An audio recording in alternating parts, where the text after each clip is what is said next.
वेदमनोच्चाचार्यों देवासिनमनुशास्ति सत्यं वद धर्मं चर स्वाध्यायान्मा प्रमदः வேதோகிலோட தர்மம் மூலம் இந்த அகிலத்துக்கும் தர்மமான காரியங்களுக்கு வேதம் தான், வேதத்தை ரட்சிக்கிறது தான் விசேஷம். இதில் விசேஷமான விஷயம், இன்றைக்கி நாளைக்கு தனுர்விதிபாத புண்ணியகாலம்.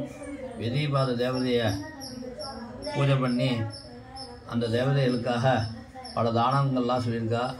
சொர்ணதானம், வஸ்திரதானம், கம்பளி தானம், அன்னதானங்கள், இதுமாரி வேதத்தை ரட்சிக்கிறதுக்காக உண்டான காரியங்களுக்கு உண்டான திரவியங்கள்லாம் கொடுக்கலான்னு இருக்கா.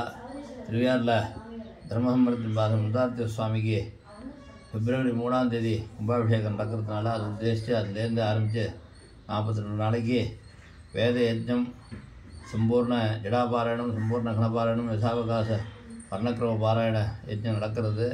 14 பிராமணா வரா. அத்தனை பேருக்கும் சம்பாவனை, சம்பாராதனை, சொர்ணதானங்கள், வஸ்திரங்கள்லாம் கொடுக்குற விசேஷமான காலம். இப்போ யாராவது இதுக்கு திரும்பியும் உபகாரம் பண்ணுறவாள்லாம் நாளைக்கு கொடுத்தா இன்னும் விசேஷம். விதிபாத புண்ணிய காலத்தில் கொடுத்தா 1 ரூபா கொடுத்தானா 1000 ரூபா கொடுத்த பலன் 1000 மடங்கு பலன் கிடைக்கிறதுன்னு சாஸ்திரம். அதனால் கிரகண புண்ணிய காலத்துக்கு மேலே புண்ணியமான புண்ணிய காலம்.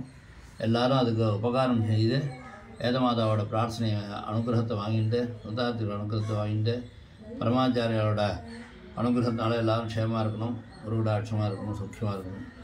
பார்வதி பதஜே ஹர ஹர மகாதேவா.